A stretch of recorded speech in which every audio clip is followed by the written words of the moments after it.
Bom dia, pessoal. Desde já agradecer a todos que estão aqui conosco, aqueles que estão no YouTube também. Um ótimo sábado a todos e que nós possamos sair daqui muito melhores do que chegamos. Meu irmão Janderson, vamos então fazer nossas orações. Eu vou iniciar com a primeira, o irmão faz a segunda e pode dar andamento na mensagem. A parte do compartilhar está liberada, tá? É Ok. só compartilhar a tela, vai estar tranquilo aí. Oremos então. Querido e amado Deus, primeiramente gostaríamos de agradecer ao Senhor o dom da vida, agradecer por termos essa sala, agradecermos pelo mensageiro, agradecermos por estarmos aqui entre amigos e irmãos com um propósito só de bendizer o seu santo nome e melhorarmos a nosso estilo cristão. Pai querido, fique conosco durante esse dia, nos abençoe, nos faça cumprir o sábado da maneira que devemos cumprir, que nós não vamos nem para a direita nem para a esquerda, mas sim caminhando em frente para Cristo Jesus. Vamos ter um tema muito importante que nós precisamos entender para compreender muitas questões que talvez estão obscuras em nossa mente, e graças ao bom Deus, o Senhor preparou o nosso mensageiro para isso, e gostaríamos de agradecer por isso também. Pai querido, fique com cada um dos membros dessa sala, com todos os nossos membros também das igrejas, que as pessoas, Pai, que estão necessitadas do teu conhecimento, porque nós vemos, Pai, o quanto essas pessoas têm sede de conhecer a verdade, mas muitas vezes somos nós que temos, às vezes, a vergonha, às vezes alguma coisa que nos atrapalha, mas, Pai querido, nos elimine tudo, essas coisas que o inimigo quer colocar em nós, e que nós possamos fazer a tua obra, e assim vermos o Senhor quanto menos, mais breve, melhor, Pai. Muito obrigado por tudo, perdoe nossos pecados, nos purifique segundo a tua vontade. É o que eu te peço em nome de Jesus. Amém. Ainda na tua presença, Pai, nós queremos suplicar que a tua misericórdia nos alcance. O sangue de Cristo, que pode nos lavar de todo o pecado e nos purificar. Que ele seja abundante provisão na nossa vida. Nos perdoa a todos, aceita a nossa sincera gratidão por mais um sábado que estamos vivendo.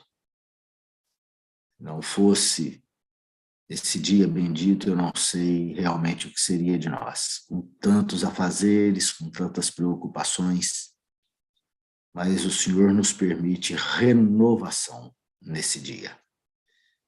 Então, ao abrirmos a tua palavra nas primeiras horas desta manhã, o que nós pedimos é iluminação do alto, porque nós queremos cavar na tua palavra, porque a tua promessa é que, se cavarmos profundamente, com atenção, nós encontraremos tesouros inesgotáveis.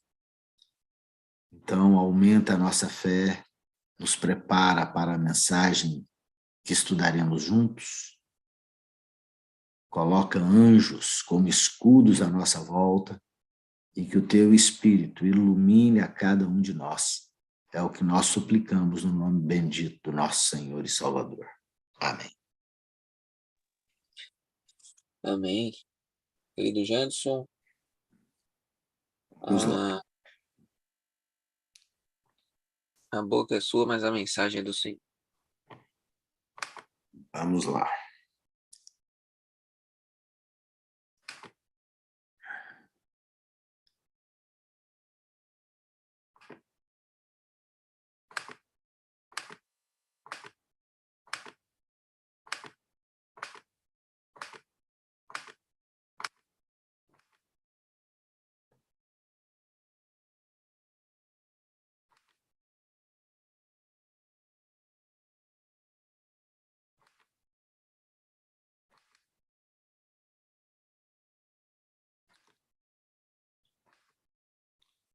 Conseguem ver aí, irmãos? Tá ótimo, irmão. Bom, então vamos lá. Eu começo fazendo aqui um paralelo Quando Cristo veio pela primeira vez ao mundo, note que, através das profecias do Antigo Testamento, a descrição da primeira vinda de Cristo colocava de forma clara e consistente o tempo em que ele viria, as circunstâncias em que ele viria, o local onde ele nasceria. Enfim, Deus estabeleceu um panorama exato. Qual era o propósito de Deus? Era que o povo escolhido, os eleitos, aqueles que aceitaram a eleição em Abraão, e todos os demais povos que reconhecessem no remanescente escolhido a luz que provinha do trono de Deus, estariam todos aptos a compreender a mensagem do Senhor. Mas, incompreensivelmente, pelo menos num primeiro olhar para nós, quando Cristo nasce em Belém, desde os mais altos líderes da nação, teólogos, sacerdotes, reis, povo comum, ninguém estava pronto para compreender o tempo da sua visitação. Isso é assim curioso, né? E aí, de repente, 3 homens lá do Oriente que não tinham todos os privilégios da nação judaica, esses homens é que vieram guiados por Deus, sabendo que havia chegado o tempo do nascimento do menino. O menino, Deus que se fazia homem. Então, veja só, quando nós olhamos para essa circunstância, uma indagação surge. Como é que está a nossa situação como povo eleito, chamados para uma missão solene e derradeira da última grande proclamação da fé ao mundo, que está às portas do precipício? A questão é, como é que nós estamos em relação à compreensão também dos nossos sinais, da nossa verdade, que nos foi legada através dos pioneiros desta igreja e o conhecimento bíblico suficiente para não nos permitir enganar? Porque ao tempo de Cristo, aqueles representantes da fé judaica, eles se achavam a si mesmos como estando sob o completo favor de Deus, como conhecendo de forma legítima o propósito e o projeto de Deus para eles. Então, a indagação que eu faço é, seria possível que nós também incorrêssemos no mesmo erro em que eles incorreram e, nos achando ricos, cheios de toda a provisão divina e a suficiência daquilo que nós nos imaginamos ser? Será que, de fato, nós nos sentimos pobres, miseráveis, cegos e nus? Porque essa é a mensagem à igreja de Laodiceia. Então, diante disso, eu não sei quantos de vocês são adventistas há tanto tempo como eu. Eu nasci num berço adventista. Eu tenho 61 anos de idade. Estudei, pelo menos em 2 dos nossos colégios, numa época que eu considero uma época áurea. Estudei no IASP na década de 70. E depois eu fui para o antigo IAE, lá em Itapecerica da Serra, começar o curso de teologia. Tenho muitos amigos que se tornaram pastores daquela época, e eles estão em diferentes níveis na obra, com diferentes patentes. Colegas que estão na associação geral, colegas que estão em divisões e uniões e associações, etc. Bom, mas eu te confesso que ao longo da minha vida inteira, e dei muitos estudos bíblicos, e vou te fazer uma pergunta como adventista. Qual foi o estudo bíblico que você teve acerca da doutrina bíblica do pecado? Pense aí, não precisa nem responder. Mas eu, ao longo da minha vida, eu não encontrei, eu me deparei com essa questão e eu precisei buscar respostas. Porque, veja, quando eu penso na doutrina bíblica do pecado, ela é tão fundamental que, se nós não compreendermos o que é, de fato, o pecado à luz da palavra de Deus e do espírito de profecia, nós vamos fazer uma grande confusão em relação à doutrina da salvação. Porque, veja, nós somos salvos por quê? Qual foi a necessidade de salvação? A necessidade de salvação só se estabeleceu por conta da história que nos é contada lá no primeiro livro da Bíblia, nos primeiros capítulos do Gênesis. Salvação só se tornou necessária porque o pecado ingressou no mundo. Então, se eu não compreender o que é pecado, eu não posso entender o que é salvação. E aí a salvação tem as suas etapas. O que é justificação? O que é santificação? O que é glorificação?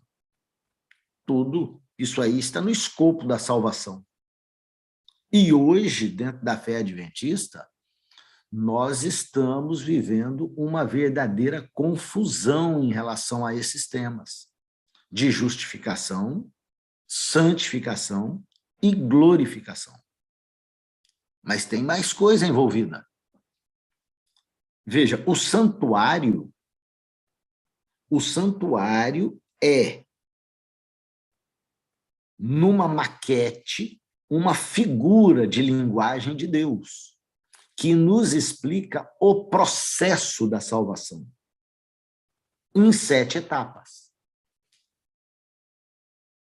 Aí, se a gente não entende doutrina do pecado, a natureza humana de Cristo, ou seja, Cristo poderia ter vindo com a natureza de Adão depois da queda, ou necessariamente ele teria que vir com a natureza de Adão antes da queda. Se eu não compreender o que é pecado, eu vou fazer uma confusão enorme com esse tema. Eu vou ter um outro problema sério em relação à doutrina bíblica sobre a última geração. Veja, eu vou continuar pecando até Jesus voltar ou não? Estas são questões que têm sido colocadas dos nossos púlpitos. Alguns dizem, nós vamos continuar pecando até a segunda vinda. Outros dizem, não, como é que eu posso continuar pecando até a segunda vinda se a obra sacerdotal de Cristo se encerra quando ele terminar o processo de intercessão? E então vai se cumprir Apocalipse 22:11. Quem é santo, santifique-se ainda, e quem é imundo, permaneça no seu pecado e na sua imundícia. Então, veja, a doutrina bíblica do pecado é base de compreensão da teologia adventista, que é uma teologia sistemática. Eu não sei se você entende o que é o conceito de teologia sistemática, mas eu vou te dar aqui vou fazer uma analogia que eu imagino que você nunca mais vai ter dificuldade para compreender isso. Eu não sei se vocês já montaram aqueles quebra-cabeças com os filhos ou com os netos, ou sozinhos mesmos, aqueles quebra-cabeças de 1000 peças. Num quebra-cabeças, a peça, via de regra, ou, aliás, necessariamente, a peça se encaixa de forma única no espaço em que ela precisa ser encaixada.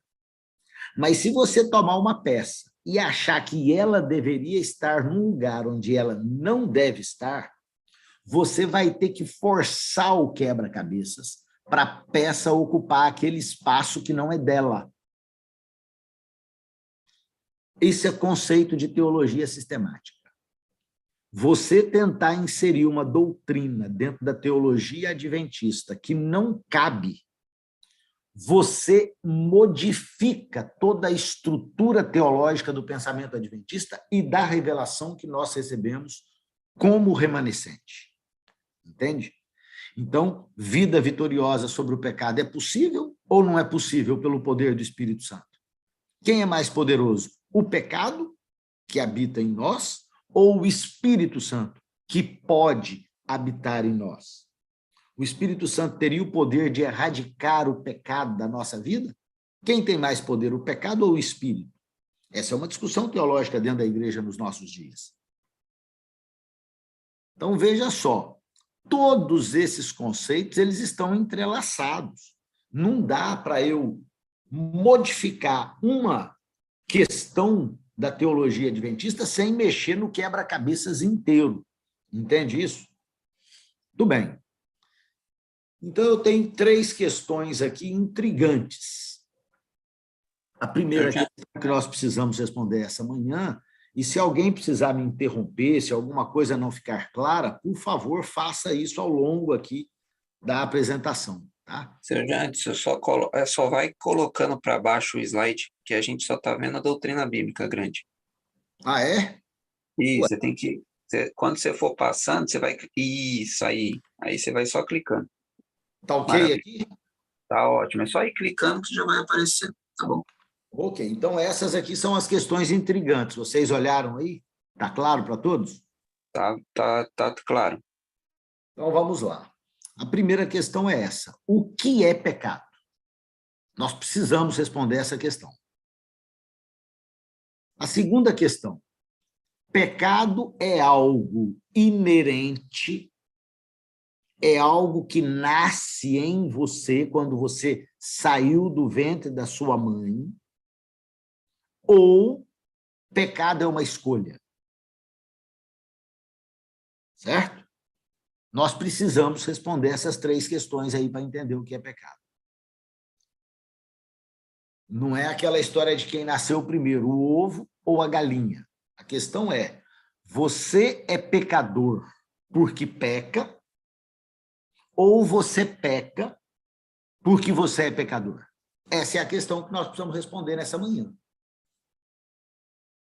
Tudo bem. Para fazer esse estudo, o que eu fiz? Eu tenho que ir para a Bíblia, certo? Que é a fonte da nossa revelação.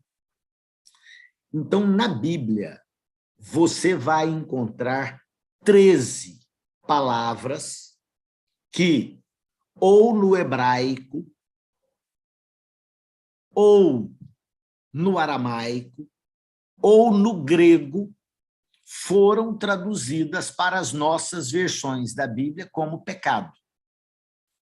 Então, nós encontramos na Bíblia, e aqui eu estou utilizando a revista e atualizada, certo? Porque dependendo da versão no português que você use, pode ser que alguma palavra grega, aramaica ou hebraica tenha sido traduzida como pecado. Então, a fonte do nosso estudo, ela é da revista e atualizada. Tudo bem. Então, eu encontrei 13 palavras que, vindo do hebraico, do aramaico ou do grego, foram traduzidas na revista e atualizada, a versão revista e atualizada pela Sociedade Bíblica do Brasil, foram traduzidas como pecado. A primeira dessas palavras é Achan, que vai aparecer 41 vezes no texto bíblico. Esta versão que eu estou usando aqui era uma versão extraordinária dessa imagem em que aparece aí as versões, a própria palavra 0817, a descrição hebraica da palavra e a transliteração Hashem. Imagino que todos vocês estejam vendo isso aí com clareza na tela. Estamos sim. Então, o que eu estou utilizando aqui é um material que era algo extraordinário da Sociedade Bíblica do Brasil. E esse material, que era a BOL, a Bíblia Online, ele foi descontinuado inexplicavelmente, inaceitavelmente. Eu considero que esse é o melhor material que já existiu. E eu ainda o tenho. Eu posso compartilhar com vocês, para vocês instalarem nos seus computadores. É uma versão muito antiga, você teria dificuldades para instalá-la nos Windows atuais, mas se você conseguir colocar uma máquina virtual com Windows, aí até versão 2005, 2010 para trás, é possível que você consiga instalar em modo de compatibilidade do Windows, como eu tenho. Por que essa Bíblia é extraordinária, esse material? Porque eu tenho a Bíblia em dezenas de línguas e eu consigo buscar qualquer palavra. Então, eu quero saber quantas vezes aparece a palavra Deus na Bíblia. Ele me mostra.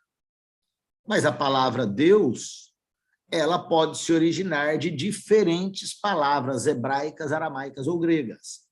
Então, por exemplo, no princípio criou Deus.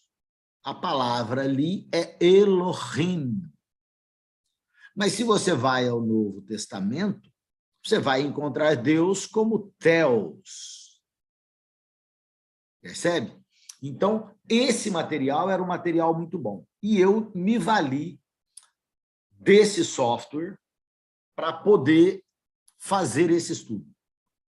Então, a palavra Hashem vai aparecer 41 vezes na Bíblia. E aí, o que eu fiz? Eu fui buscar essa palavra 0817. Fui buscá-la todas as 41 vezes na Bíblia, para entender o que é que essa palavra estava dizendo. Então, por exemplo, se você pega a palavra ali, a primeira que aparece, aí logo no alto do texto, ela está marcada sempre em verde, diz assim, olha, viva a iniquidade de seus pais e não se apague o pecado de sua mãe. Essa é a palavra 2403, não é Hashem. Provérbios 5:22, quanto ao perverso, as suas iniquidades o prenderão, e com as cordas do seu pecado será detido. A palavra ali traduzida como pecado é a 2403. Mas, se nós vamos a Provérbios 14:9, que está marcado ali em vermelho a palavra 0817, onde está escrito, os loucos zombam do pecado, mas entre os retos há boa vontade. Então, no meu estudo, eu fui buscar as 41 vezes em que a palavra pecado, derivada de Hashem, foi utilizada. Por que eu varri todas as palavras sobre pecado na Bíblia? Com um único propósito. Eu queria saber em que uso da palavra pecado eu tinha uma definição sobre o que representa pecado. O que é pecado? Eu preciso buscar essa resposta na Bíblia. Por exemplo, em Provérbios 14:9, os loucos zombam do seu pecado, mas entre os retos há boa vontade. Eu não tenho aqui uma definição de pecado. Eu tenho aqui uma forma como os loucos tratam o seu pecado, mas não é uma definição de pecado, entende? Então, eu saí buscando na Bíblia esta definição de pecado. Esse era o propósito. Então, além da palavra Hashem, a palavra Shatar, ela aparece 220 vezes na Bíblia. E eu fui buscar também todas as vezes que esta palavra vai ser usada. E depois dessa, eu fui buscar a palavra chet, que aparece 33 vezes, traduzida como pecado. E aí, por exemplo, está uma circunstância em que ela aparece. Vocês estão conseguindo ver aí, à medida que eu estou passando? Estamos sim, irmão. Estamos Ok. sim. A palavra chatarra, nesta forma, que é a palavra 02399, aparece em verde aqui, ó, na parte de baixo da imagem, ela vai aparecer 8 vezes. E assim ela vai aparecendo. Chatarra, com H no aramaico, ela aparece uma única vez, é a palavra 2401. E aí está o momento em que ela aparece. E aí nós vamos ter chata com 2 T's, ou chata 271 vezes. É a palavra 02403. E aí está a palavra 02403. E eu fui fazendo isso. Então, mats, tsa, aí pecha. E aí nós vamos para o grego, hamartano, hamartema, hamartia 150 vezes, anamartelos uma vez, crises 46 vezes. Enfim, eu fiz essa conta. E isso aí foi o balanço, o resultado final. Eu tenho a quantidade de vezes, que são 13 vezes, eu tenho as palavras hebraicas, aramaicas e gregas, que aparecem, e a somatória dessas palavras, no hebraico, no aramaico e no grego, que na versão da Bíblia, revista e atualizada, vão aparecer nas nossas Bíblias em português como pecado. Veja, estas palavras originais, em todo o nosso texto, elas aparecem 904 vezes. Ok? Só que, destas palavras originais, que aparecem 904 vezes, elas vão ser traduzidas como pecado apenas 334 vezes. Entenderam isso? Eu posso ter a palavra hamartia aparecendo 150 vezes na Bíblia, mas nem todas as vezes que ela aparece, ela foi traduzida para o nosso português como pecado. Então, como pecado, as traduções que nós temos na revista e atualizada, essas palavras, essas 13 palavras originais, elas, embora sejam 904, como pecado, elas foram traduzidas para nós 334 vezes. E assim elas estão divididas. No livro da Bíblia, do Antigo Testamento, a palavra pecado vai aparecer mais vezes no livro de Levítico, 63 vezes. Há livros como 1 Crônicas, como Esther, como Eclesiastes e Cantares, que ela não aparece uma única vez. E no Novo Testamento, a palavra pecado aparece mais vezes no livro de Romanos, a partir desse resultado de tradução, certo? Dessas 334 vezes que você conta aí, ó. 36 vezes.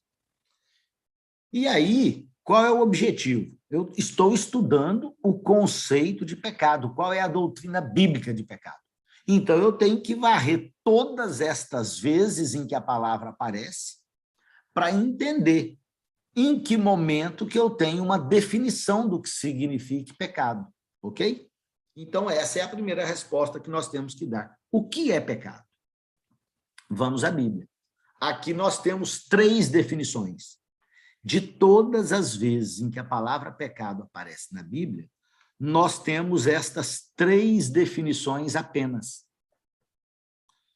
Todo aquele que pratica o pecado também transgride a lei, porque o pecado é a transgressão da lei. Isso é 1 João 3,4.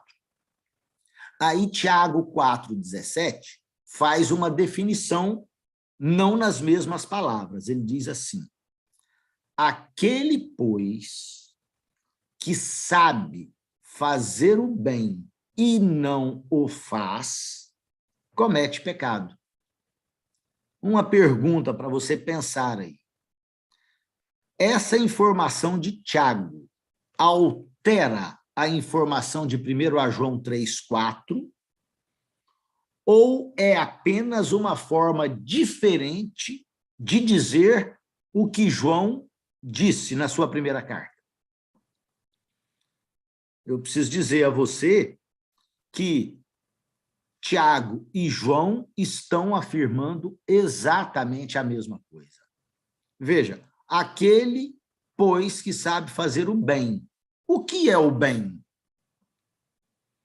O bem nada mais é do que o cumprimento da vontade divina. E a vontade divina se expressa na lei, porque a lei é boa, a lei é pura, a lei é o regramento de Deus para o funcionamento do cosmos. E quem obedece à lei que é boa, não comete pecado. Então, o pecado, na verdade, é a quebra da lei. É isso que João está dizendo e é isso que Tiago também está afirmando. Mas Paulo também vai dizer isso, que tudo o que não provém de fé é pecado. Essa é uma definição diferente das 2 primeiras? Também não. É a mesma coisa.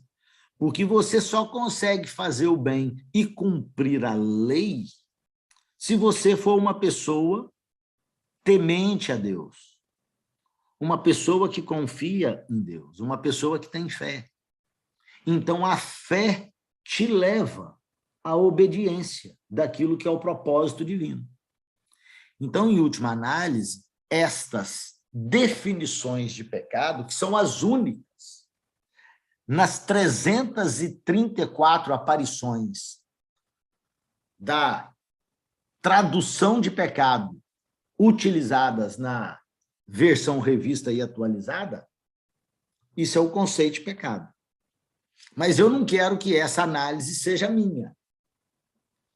E quero ampliar com você aqui o conceito da lei. A lei não é apenas a síntese que nós encontramos nos 10 mandamentos que foram escritos pelo dedo de Deus lá no Monte Sinai. A lei é muito mais que isso. Está aí Deuteronômio 3:1.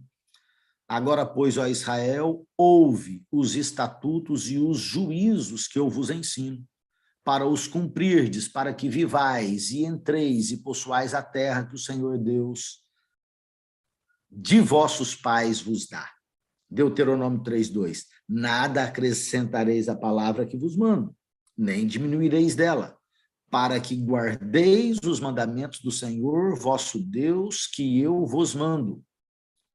Ou seja, eu não posso fazer o que fizeram os judeus, eu não posso dizer que andar mais de 1 milha no sábado é pecado. Eu não tenho que acrescentar. Mas eu também não posso reduzir.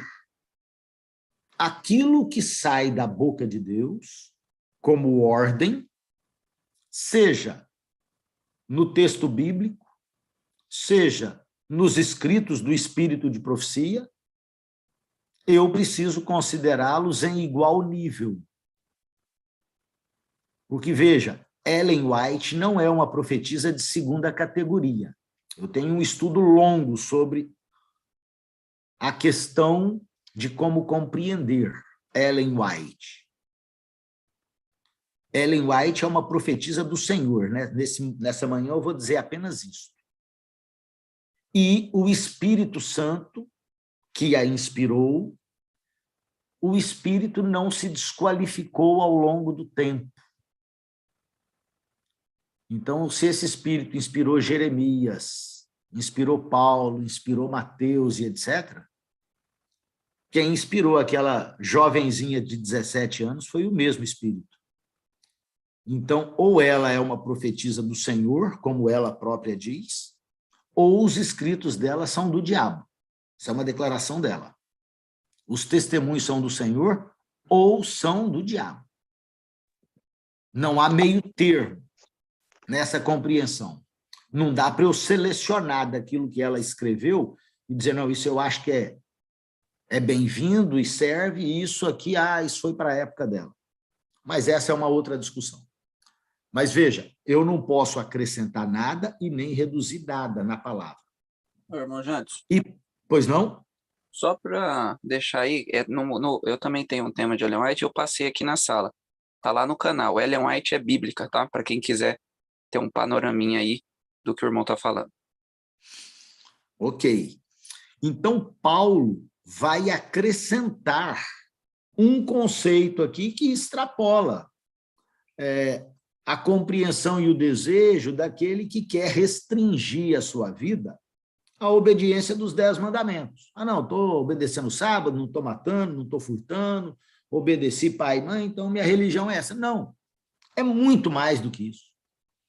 Veja, o evangelho, o verdadeiro evangelho, ele implica numa entrega sem reservas. Tem que ser uma entrega completa. Quando você se encontra verdadeiramente com o Senhor, ele vai fazer a sua vida de ponta cabeça, ele vai mexer no seu bolso, ele vai mexer na sua roupa, ele vai mexer na sua comida, ele vai mexer nos lugares que você frequenta, ele vai mexer na forma como você lida com as pessoas, como você trata as pessoas, ele vai mexer na forma como você lida com os problemas, como você trata a sua angústia e as dificuldades da sua vida. Deus vai mexer em tudo. E é isso que Paulo está dizendo aqui, na primeira carta à igreja de Corinto, 10:31.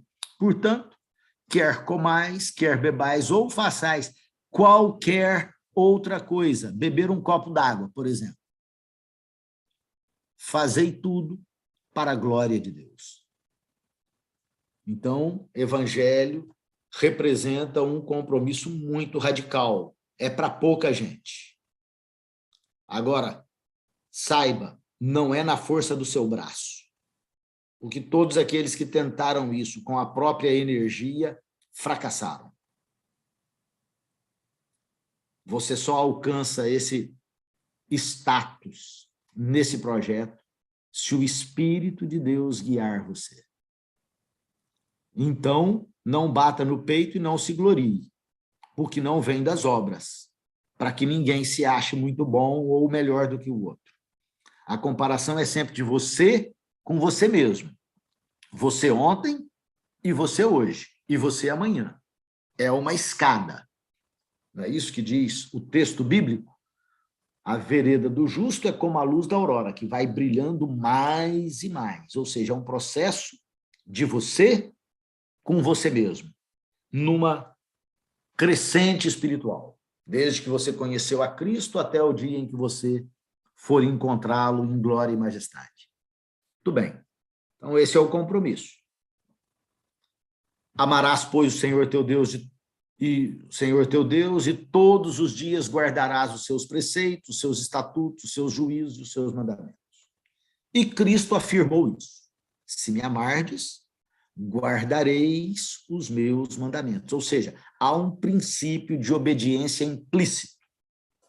Guarda os preceitos do Senhor, 1 Reis, Senhor teu Deus, para andares nos seus caminhos, para guardares os seus estatutos e os seus mandamentos e os seus juízos e os seus testemunhos. Ou seja, é obediência completa a tudo aquilo que procede da boca de Deus, a todo o pensamento de Deus, a toda a vontade divina.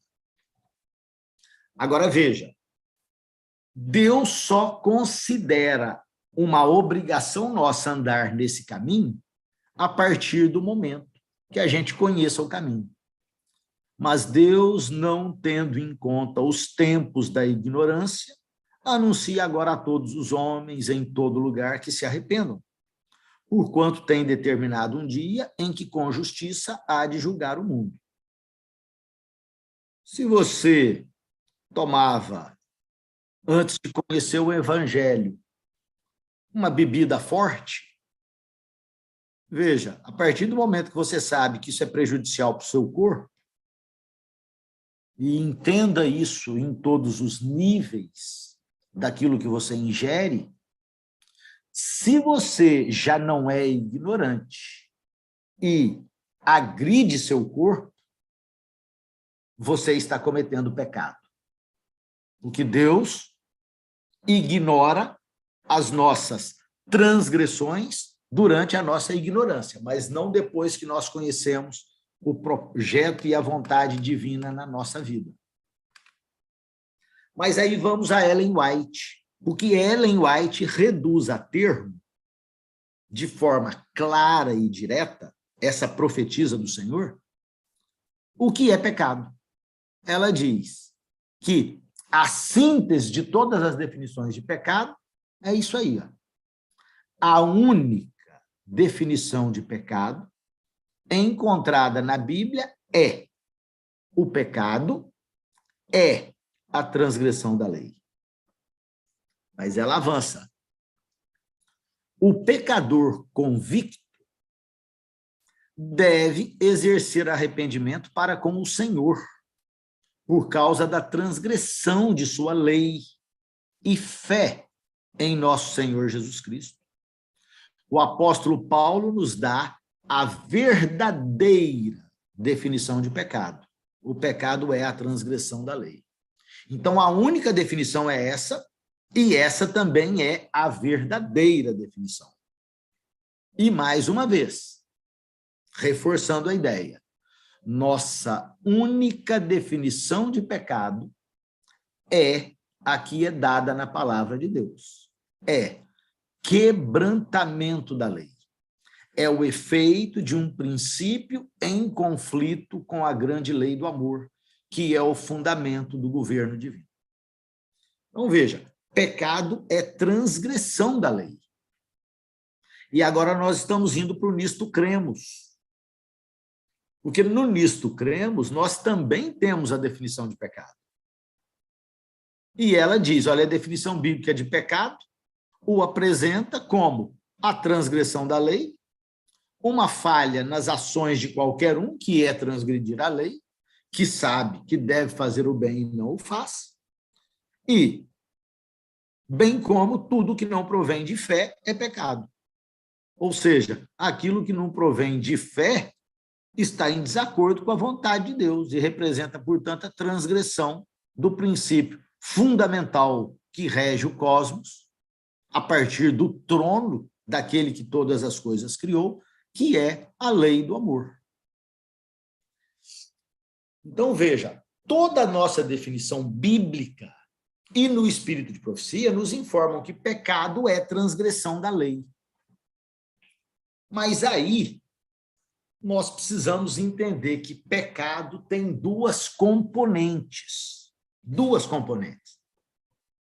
E aqui começa o princípio da confusão da maioria dos adventistas hoje, inclusive de muitos dos nossos teólogos, que estão em desacordo com o que pensavam os nossos pioneiros até os anos 1950.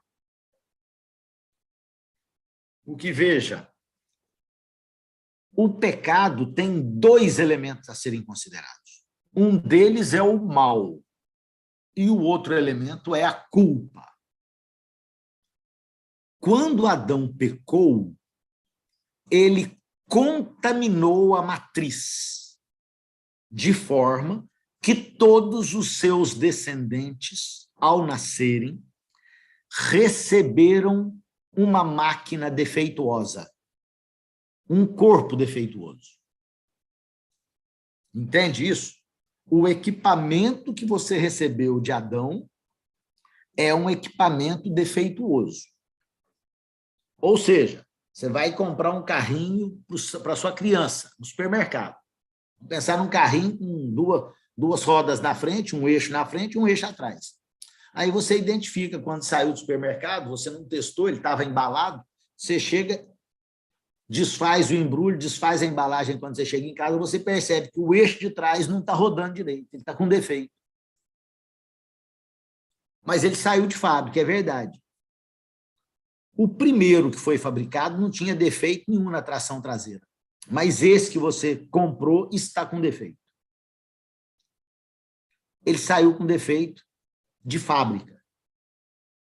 Percebe? Isso é o mal. Adão nos entregou um equipamento defeituoso. Isso é verdade. Só que Adão não nos transferiu a culpa do pecado que ele cometeu. Em outras palavras, entenda bem isso que eu vou te dizer agora.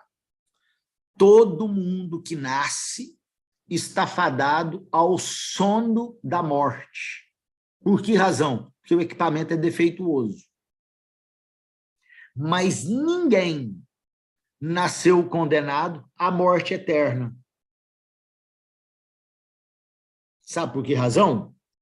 Porque você não tem culpa do pecado de Adão, você não está implicado no pecado de Adão. Entende a diferença? Ok. Se você entendeu, pelo menos, que há dois elementos a serem considerados, eu acho que já está bom, porque na resposta às outras questões, a gente vai conseguir entender bem essa questão. Eu apenas faço aqui, o meu amigo Roberto, uma questão. Eu preciso terminar que horas aqui, hein? Irmão, pode ir até umas 6h15, 6h20, eu acho que vai Tá precisar. bom, eu vou ser mais rápido, então. Tá ok. Então, essa é a segunda questão. O pecado é inerente ou não? O pecado nasceu em nós ou não? Nós já vimos que pecado é transgressão da lei, certo? Então, o bebezinho, quando toma da mão da outra criança o brinquedinho e prefere chorar a outra criança ao invés dele, ele está pecando ali, porque o pecado é inerente, ou ele está simplesmente usando o equipamento defeituoso sem conhecimento de causa. Porque até que ele tenha conhecimento, ou seja, no período da ignorância, ele não comete pecado. Certo? Então, a pergunta é, o pecado nasceu com a criança? Quem defende a ideia de que nós somos pecado desde a origem, ou seja, pecamos porque somos pecadores, vai se basear nesse texto aqui. Ó. Eis que em iniquidade fui formado, e em pecado me concebeu minha mãe. Uma grande confusão. Quem olha para isso aqui, imaginando que nesse texto seria possível a gente dependurar a teologia do pecado original que defendeu Agostinho no IV século. Davi está dizendo que ele está sendo formado em iniquidade ou pecado. Como bebê, ele tinha consciência do que estava acontecendo com ele? Ou ele era ignorante? Essa é uma pergunta para você pensar. Se alguém estava cometendo pecado, se estava cometendo pecado, quem o cometia era a mãe dele na concepção, e não ele. Mas vamos ver como é que o comentário bíblico adventista trata essa questão. Olha aí. Davi reconheceu que as crianças herdam a propensão para a maldade. Entende? Ele recebeu um equipamento defeituoso. Ele tem um mal nesse equipamento, um mau funcionamento no equipamento. Só isso. Mas ele não está dizendo aqui que cometeu pecado, não. Agora, ouça bem o que eu vou te dizer. O comentário bíblico adventista, que foi traduzido recentemente para o português, ele foi escrito na década de 50, por um grupo de teólogos adventistas conservadores da nossa teologia lá atrás. Então, isso aqui fere de morte o pensamento de muitos dos nossos novos teólogos, que estão, inclusive, falando em atualizar o comentário bíblico para adequá-lo ao pensamento contemporâneo da igreja. Muito bem. Um outro texto que poderia vincular-se ao conceito aí de pecado original de Agostinho. Alienam-se os ímpios desde a madre, andam errados desde que nasceram proferindo mentiras. Como é que o nosso comentário bíblico trata esse texto? Esse é o conceito generalizado de que o ímpio, muitas vezes, mostra a tendência para o mal desde a infância. Então, isso tem que ver, não que o pecado nasceu no indivíduo, que o indivíduo comete pecado de transgressão da lei desde a sua meninice. Mesmo porque isso seria incompatível com o texto que nós lemos, de que Deus não leva em conta os tempos da ignorância. Em outras palavras, o pecado só se materializa quando há consciência do que se comete, do que se realiza. É aquele que, conhecendo o bem, prefere fazer o mal. E aí ele transgride a lei. E aí aquilo que ele está fazendo não decorre de fé, de submissão à vontade de Deus, mas de escolha do seu próprio impulso, do seu próprio desejo, da sua própria concupiscência. Entende isso? Agora vamos ver o que Ellen White diz. Ela diz assim: é inevitável que os filhos sofram as consequências das más ações dos pais, mas não são castigados pela culpa deles. Ou seja, Adão nos entregou um equipamento defeituoso. O pai que fuma, o pai que se droga, ele pode transferir para o filho um nível de dependência. Mas os filhos não são castigados pela culpa deles, a não ser que participem de seus pecados. Más tendências, apetites pervertidos, imoral vil, assim como enfermidades físicas e degeneração, são transmitidos como um legado de pai a filho até a terceira e quarta geração. Mas veja Ezequiel: a alma que pecar, essa morrerá. O filho não levará a maldade do pai. O que essa palavra maldade aqui está dizendo? É que o filho não levará a culpa do pai, nem o pai levará a culpa do filho. A justiça do justo ficará sobre ele, e a impiedade do ímpio cairá sobre ele. Veja, alguns querem usar esse texto aqui para justificar pecado original, visão de Agostinho. Pelo que, como por um homem entrou o pecado no mundo, pelo pecado a morte. Que morte é essa de que Paulo está falando?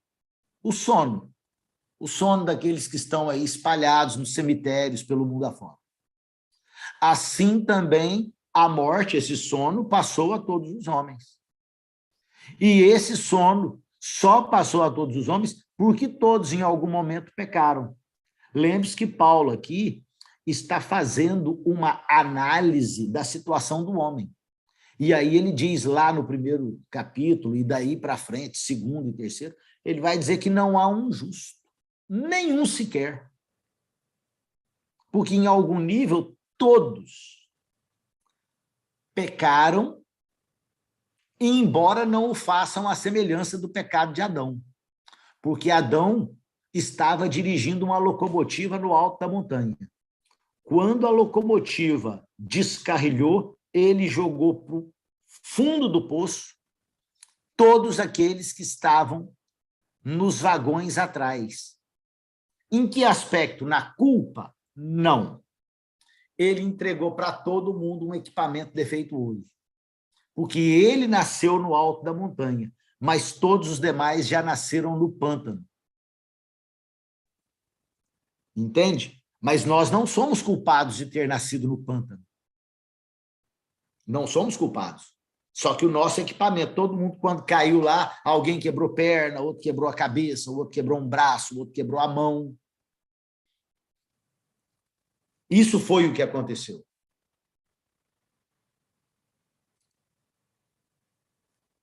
Então, veja só, isso aqui é Ellen White, mencionada no Comentário Bíblico Adventista, volume 6, página 582, considerando o texto do Todos Pecaram, de Romanos 5,12. Eles estão dizendo, olha, lá onde está marcado em vermelho do lado esquerdo, Adão e Eva, assim Adão e Eva passaram a seus descendentes a tendência para o pecado. E aí ela continua com esse texto que nós acabamos de ler de Patriarcas e Profetas 306. É inevitável, lado direito, segunda linha antes do marcado em vermelho. É inevitável que os filhos sofram as consequências das más ações dos pais, mas não são castigados pela culpa deles. Perfeito. E Ezequiel continua dizendo, eis que todas as almas são minhas, como a alma do pai, também a alma do filho é minha. A alma que pecar, essa morrerá. É uma escolha. O pecado não é você. O pecado não sou eu. Ele não nasceu comigo. Eu posso escolher pecar. E enquanto eu estiver na ignorância, eu não peco. Eu não peco. Bom, pois assim como por uma só ofensa veio o juízo sobre todos os homens para condenação, veja, esta condenação aqui não é a condenação à morte eterna, a receber um equipamento defeituoso. Assim também, por um só ato de justiça, veio a graça sobre todos os homens para a justificação da vida eterna. Também não é automático. A justificação ela é suficiente provisão para todos os seres humanos, mas só participarão desse processo de justificação aqueles que a desejarem, a receberem e a viverem. Agora, veja o que vai nos dizer Agostinho. Deus, portanto, condena o homem por causa da falha e desonra da sua natureza. Isso é mentira. Deus não te condena porque você nasceu com equipamento defeituoso. Não condena. Mas a maioria dos teólogos da igreja hoje defende essa ideia. Catecismo da Igreja Católica, página 115, edição de 1998. De que maneira o pecado de Adão se tornou o pecado de todos os seus descendentes?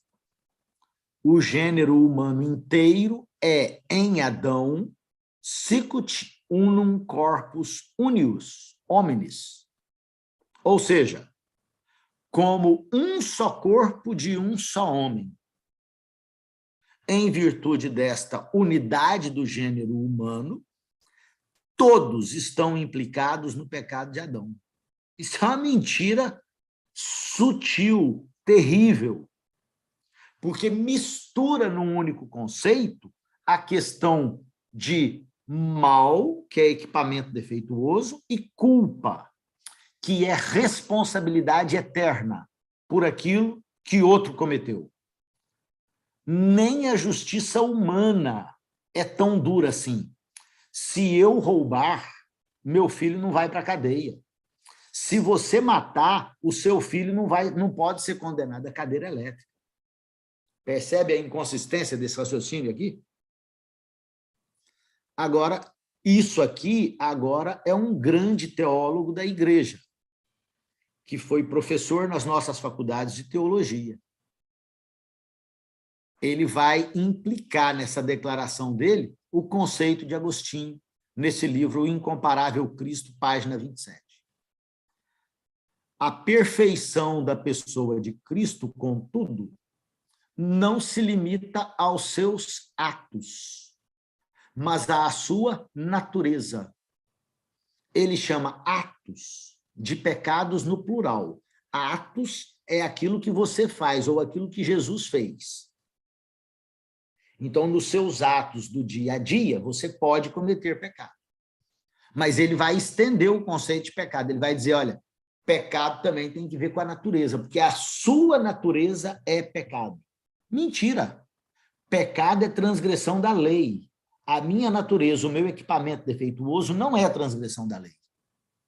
Ele é uma condição de nascimento, em que eu herdei de Adão só um equipamento defeituoso. E aí ele vai dizer, em Cristo não houve pecados, atos, ou pecado, natureza pecaminosa. Você entende o risco desse raciocínio? Porque, veja, se pecado é transgressão da lei, isso é uma coisa. Agora, se pecado é natureza, então Cristo não pode ter vindo com a mesma natureza que você. Nós vamos ter que desacreditar os textos de Hebreus capítulo 2, últimos versos, Hebreus capítulo 4, último verso, Romanos capítulo 1, primeiro verso. Ou seja, Cristo tem que ter vindo com a natureza do primeiro Adão, senão o próprio Cristo precisaria de Salvador. Isso é mentira. Isso não é bíblico. E não é assim que a igreja sempre pensou. Mas o pecado, na verdade, é escolha. Disse o Senhor a Caim, por que tiraste? E por que descaiu o teu semblante? Se bem fizeres, não haverá aceitação para ti.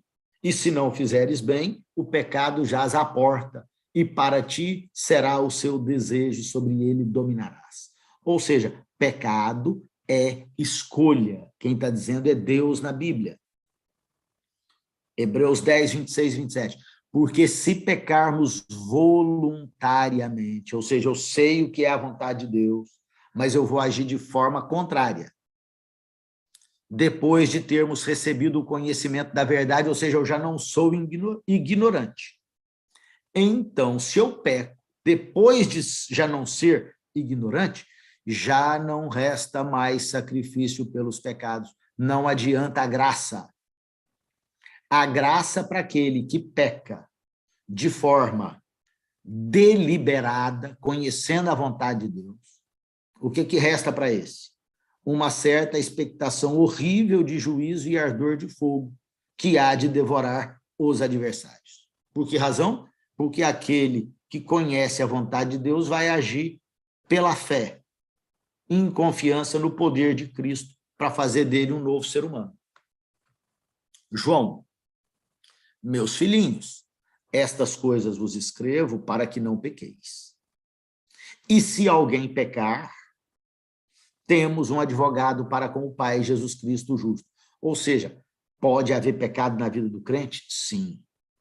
Mas isso tem que ser um acidente de percurso. Um acidente de percurso. Repito, um acidente de percurso. Isso não caracteriza o crente.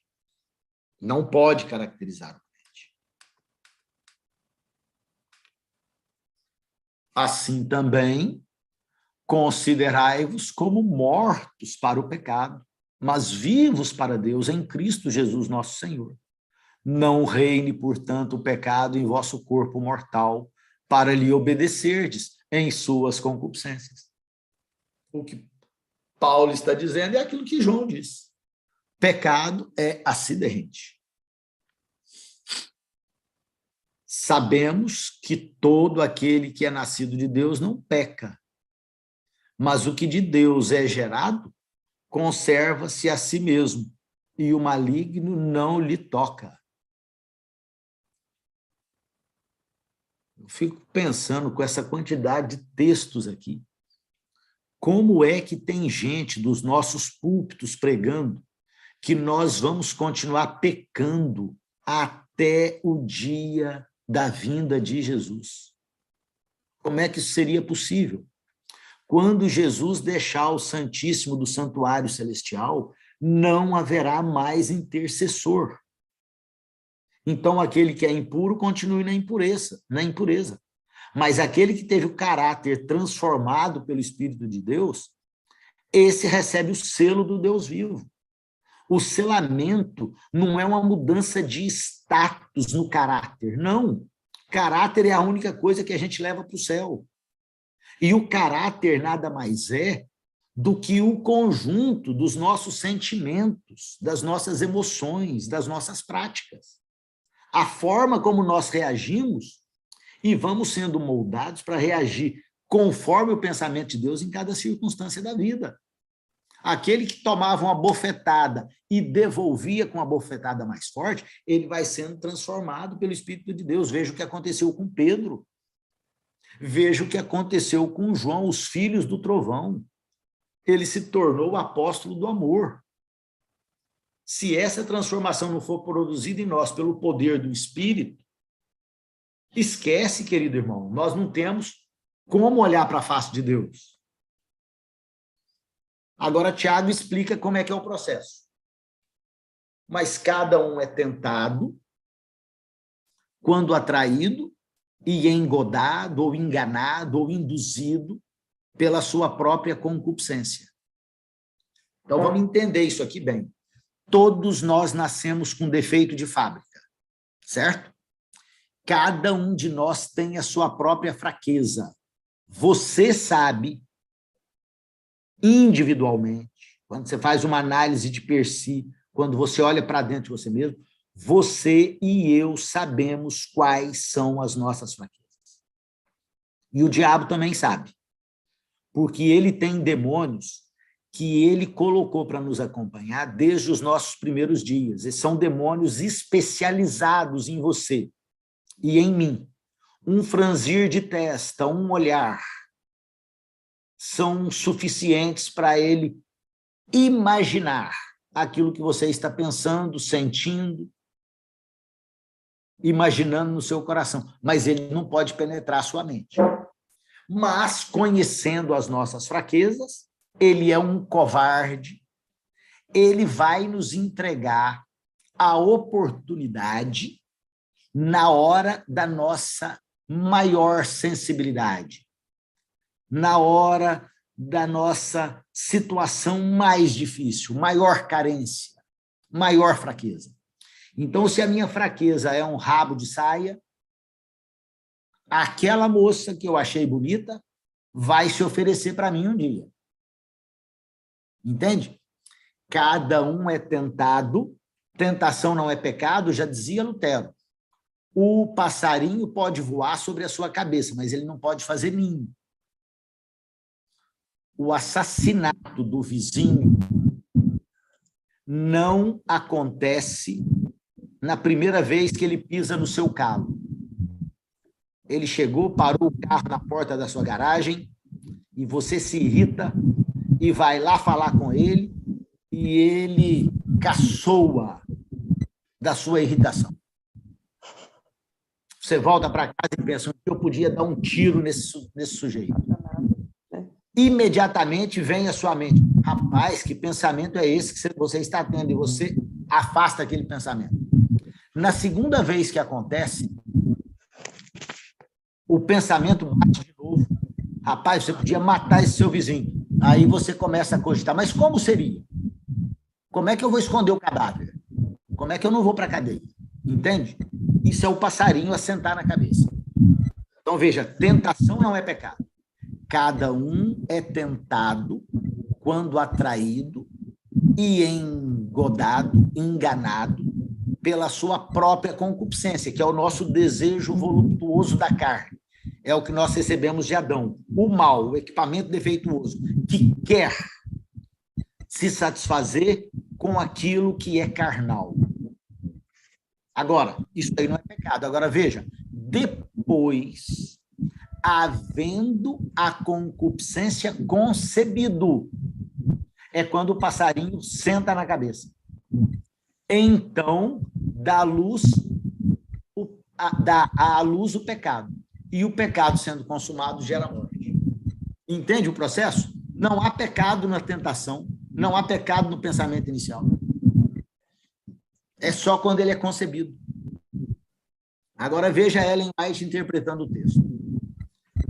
Um pensamento impuro tolerado, um desejo pecaminoso acariciado, e a pessoa é contaminada e sua integridade comprometida.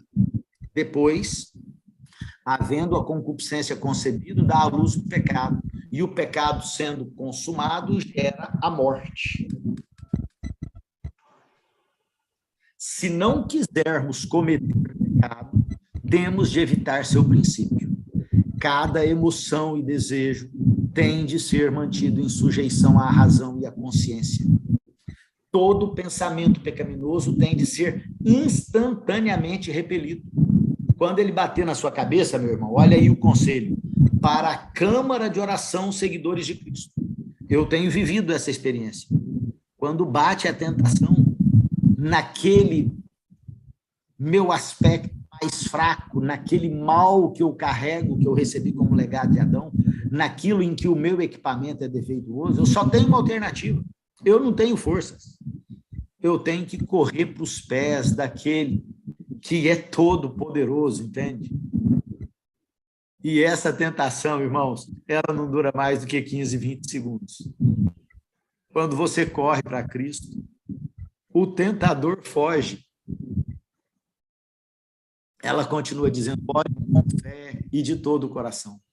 Satanás está vigilante para lhes enlaçar os pés. Vocês precisam ter socorro do alto, se querem escapar de seus ardis. Com fé e oração, todos podem satisfazer os requisitos do Evangelho. Nenhum homem pode ser forçado a transgredir. É preciso primeiro obter seu próprio consentimento. A pessoa tem de propor-se a praticar o ato pecaminoso antes de a paixão poder dominar a razão ou a iniquidade triunfar sobre a consciência. A tentação, por forte que seja, nunca é desculpa para o pecado. Clama ao Senhor se você está sendo tentado. Basta lançar-se desamparado, indigno sobre Jesus e reclamar-lhe a promessa. O Senhor ouvirá. Ele sabe quão fortes são as inclinações do coração natural. Ele teve um coração natural como nós. E ajudará em cada ocasião de tentação. Aí você entende Tiago 7, 4, 7. Sujeitai-vos, pois, a Deus, ou seja, a obediência. Resisti ao diabo, ou seja, eu sou tentado, mas eu não caio na tentação, eu aprendo a correr para Jesus.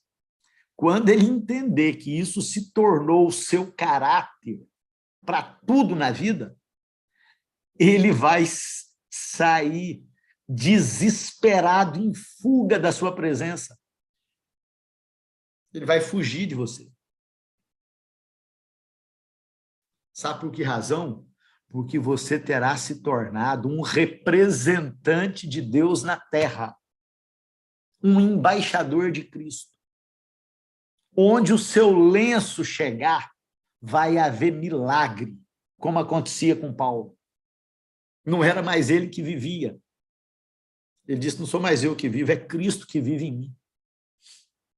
E quando Cristo está vivendo em alguém, o diabo bate em retirada. Você entende? Então, para concluir o nosso estudo dessa manhã, eu quero voltar aqui a esse slide inicial. Olha só. Se você entender que pecado é transgressão da lei, que é a doutrina bíblica do pecado, então, justificação é Deus lavar você da sua vida anterior. Santificação é a transformação que ele produz em você. Mas ele só vai tirar a sua natureza pecaminosa e fazer de você um novo corpo na glorificação. Mas ele vai fazer você um novo caráter aqui e agora, pelo processo de santificação. Então, a doutrina do santuário vale para você. Quando Cristo sair do Santíssimo, ou você está selado para sempre com ele, ou você vai ser ímpio para sempre. Mas você não vai continuar pecando. A natureza humana de Cristo é idêntica à sua. E a última geração será realmente vitoriosa sobre o pecado. Entende? Pelo poder do Espírito Santo, não é pelo poder que há em você. Que Deus nos abençoe, que essa seja a experiência de todos nós. Tá bem? Tenhamos todos um bom restante de sábado. Louvado seja Deus por essa mensagem tão preciosa. É um assunto que todos nós precisamos de compreender. Afinal de contas, como o irmão disse, né, muitos têm pregado, né, que não precisamos de preocupar, pois vamos pecar até o fim. E isso tem nos tirado, né, a responsabilidade e o compromisso com a lei de Deus. Nós vamos agora encerrar, então, esse momento, irmão Janderson, com uma oração. O senhor pode encerrar esse momento, então, orando? E a oração agora. Sim, pode orar para encerrar esse momento. E logo em seguida, vamos ter a irmã Nice fazendo um louvor. Ok. Deus bendito, obrigado pela tua palavra. A tua palavra é luz, verdadeira luz para o nosso caminho. Nela nós estamos sobre rocha sólida. Não nos permita nos afastarmos da tua palavra, Senhor. Maldito o homem que confia no homem. Nós não queremos confiar em ninguém que não seja o Senhor. Nós queremos agir como os bereanos. Nós queremos examinar cada mensagem que nós ouvimos para conformá-la com a tua palavra. Nos faz sábios, porque nós sabemos que nesses dias finais, todo vento de doutrina sacudirá o teu povo. Não nos permita sermos afastados do remanescente, que viverá os dias finais da história ao teu lado. Usa-nos. Nós queremos nos gastar pelo Senhor. Oramos agradecidos, mas com toda a esperança renovada, porque nós sabemos que o Senhor é o nosso Deus, é o nosso Pai, é aquele que nos guia às veredas das águas tranquilas e que atravessa conosco o vale da sombra e da morte. Mantém a tua mão sobre nós, anjos à nossa volta. É o que nós te oramos, em nome de Jesus. Amém. Ó Deus de misericórdia, olhe para mim com amor. Não me repreendas na ira por ser um pecador. Dai-me um coração puro, retira toda a vaidade, pois sei que o Senhor preparou uma linda cidade. Cidade eterna onde todos fiéis já têm seu lugar preparado. Por isso eu te peço, Senhor, fique aqui do meu lado. Então, quando seus escolhidos forem subir, eu quero estar entre eles, não me deixes aqui. Pois sei que a vida eterna, Senhor, só tu tens para dar. Por tua misericórdia, não me deixes ficar. Aleluia, cantarei, Senhor. Aleluia, cantarei, Senhor. Aleluia, cantarei, Senhor. Aleluia, para o meu Salvador. Amém. Amém. Que Deus seja louvado, irmã Nice. Bom, agora nós vamos para os nossos momentos de consideração. Aquilo que o Espírito Santo falou ao teu coração, uma pergunta, uma dúvida. E eu já vi que aqui no chat, né, nós temos algumas perguntas que eu sei que vai ajudar a você também a compreender esse tema. A Daniele, ela colocou aqui um questionamento. Daniele, você quer abrir o seu microfone e fazer a pergunta diretamente para o Jandson? Posso sim. Tá me ouvindo? Sim. Eu fiquei com uma dúvida, porque nós aprendemos, né? Eu, pelo menos, aprendi a vida toda que nós vamos pecar até o salamento, vamos falar assim. E E de lá, então, eu queria saber se, assim como aconteceu com o ladrão na cruz, se alguém morre antes desse processo, e pedir perdão por todos os pecados e aceitar, a gente acredita que ela é salva. E como harmonizar isso com essa mensagem da vitória sobre o pecado que a gente tem que ter diariamente?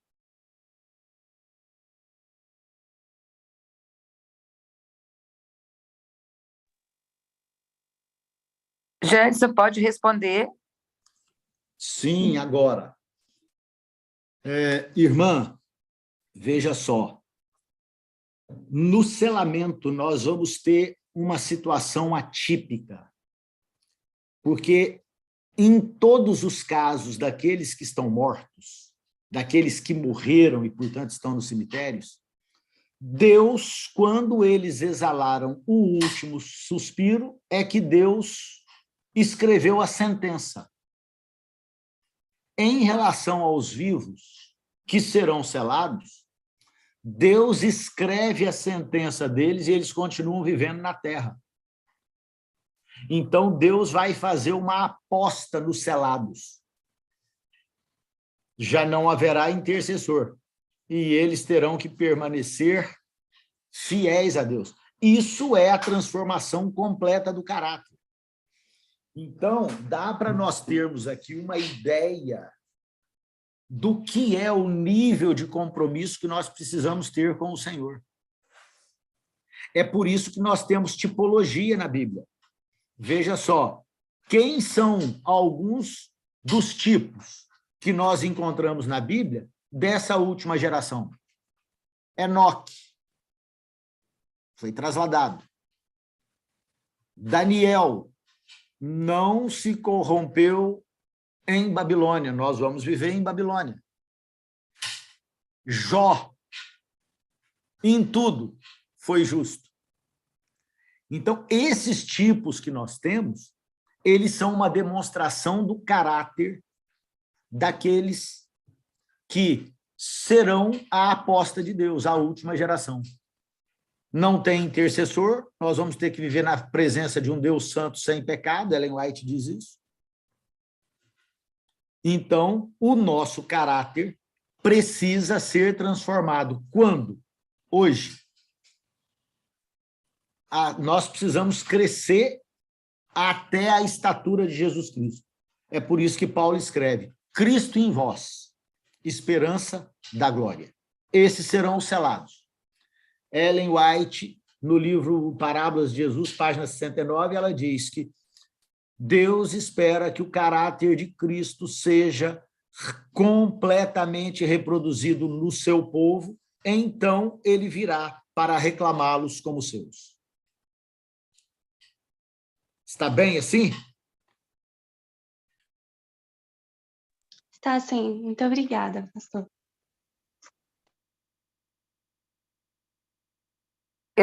Aqui no chat ainda, né? Nós tivemos aqui um questionamento aqui do Roberto, pedindo para esclarecer a diferença entre pecado e iniquidade. As palavras são sinônimas. Não tem diferença, então, é a mesma coisa? É a mesma coisa. Ah, ok. Também temos aqui uma outra pergunta, né, falando, mas então, pecados são inerentes à natureza humana? Há Não. diferença de ser pecador por natureza, natureza pecaminosa e pecadeiro, ou seja, viver na prática de atos pecaminosos? Respondo. Esse foi, na verdade, o grande objetivo da mensagem. Nós não nascemos pecadores. Nós nascemos no mundo de pecado com um equipamento defeituoso. Nós nos tornamos pecadores quando pecamos de forma consciente pela primeira vez. Deus não leva em consideração os tempos da ignorância. A partir do momento que eu sei que transgredir o sábado é pecado e transgrido, então eu cometi meu primeiro pecado. Entende? Pecado é escolha, pecado não é natureza. Nós recebemos de Adão o mal, que é uma natureza caída. Isto não é pecado. Pecado é quando eu sou tentado e então eu concebo o pecado. A partir daí eu me torno um pecador.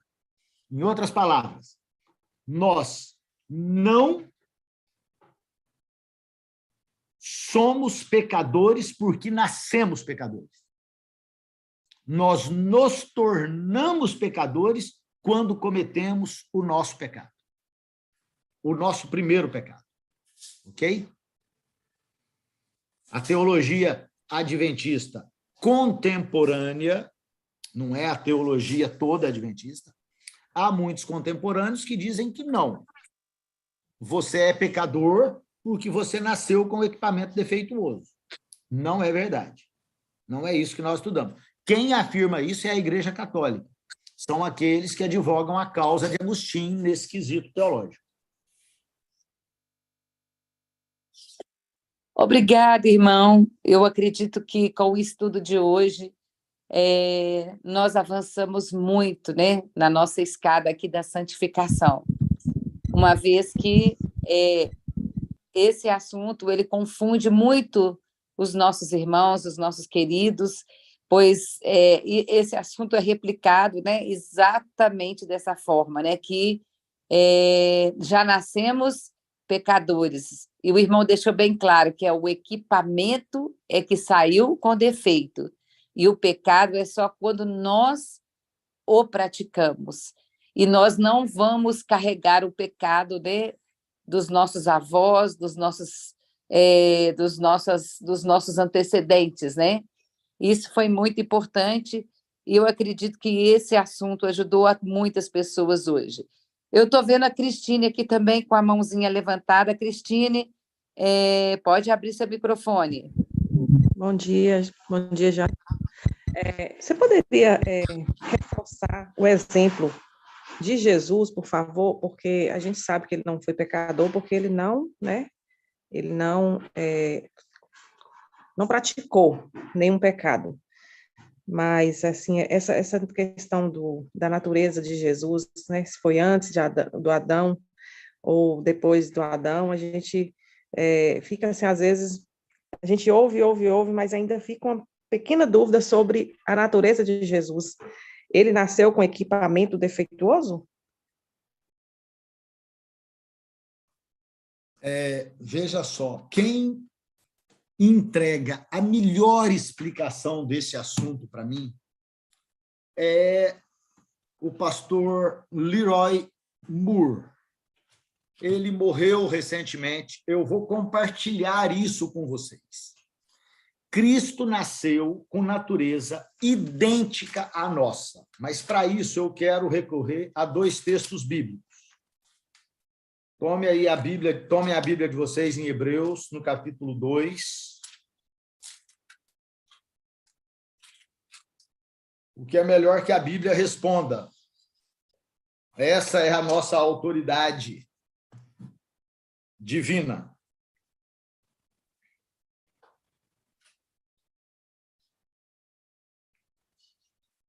Hebreus, capítulo 2, versículo 17.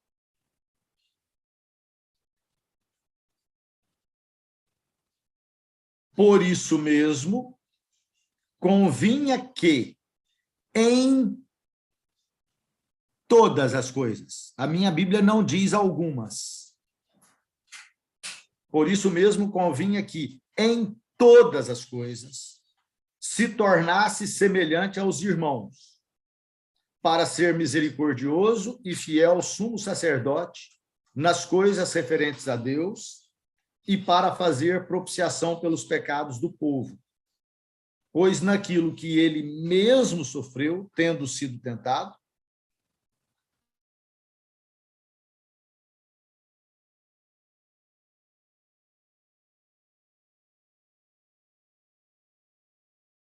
uma natureza que se tornou carnal como a nossa.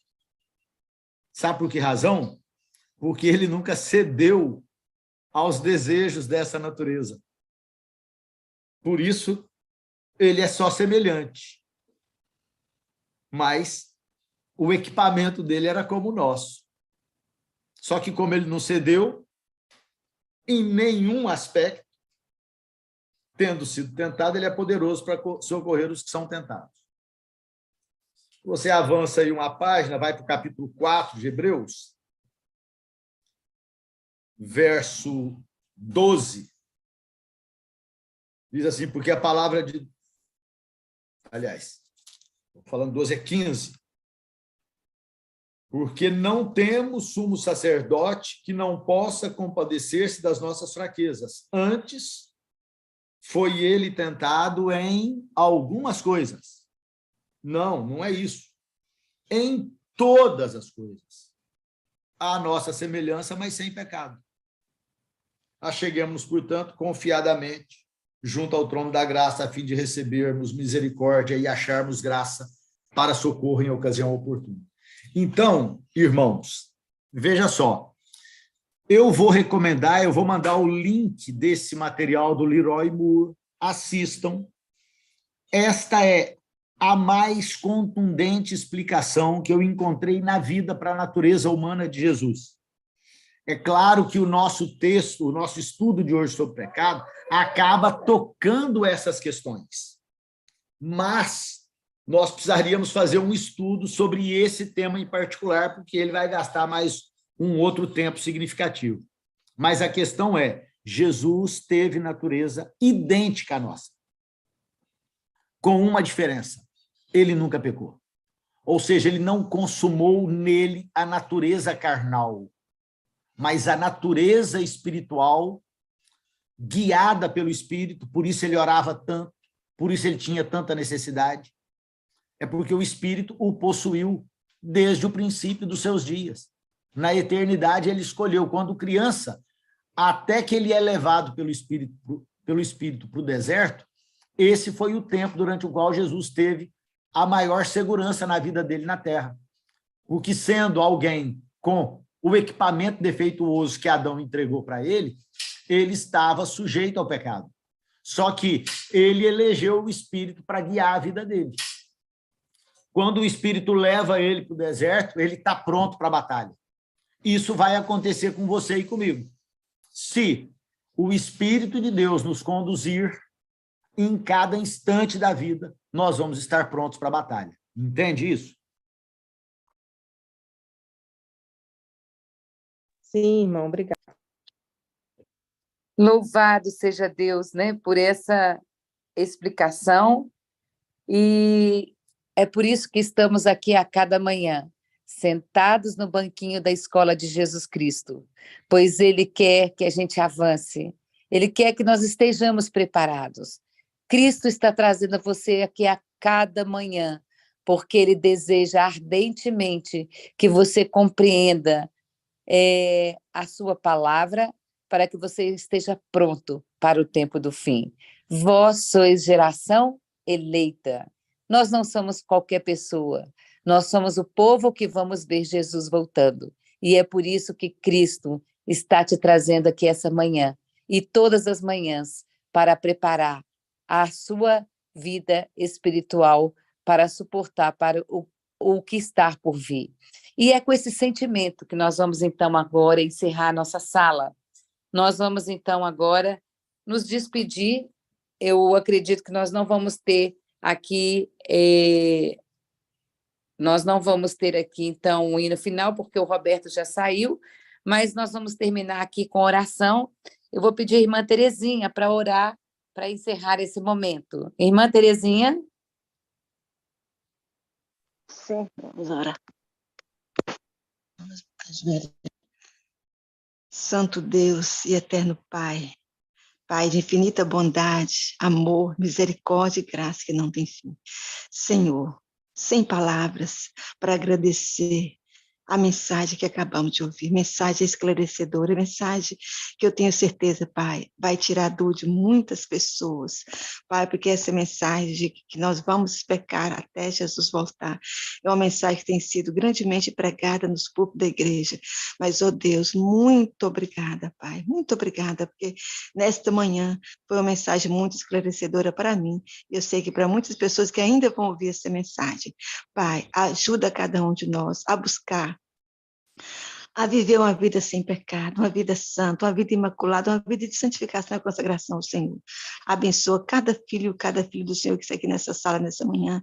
Abençoa, Pai, o pastor, que nesta manhã foi o instrumento das tuas mãos. Toma o ministério dele em tuas mãos. Abençoa ele e a família dele. E abençoa cada lar, cada família aqui representada. Dai-nos hoje, Deus, um sábado na tua presença.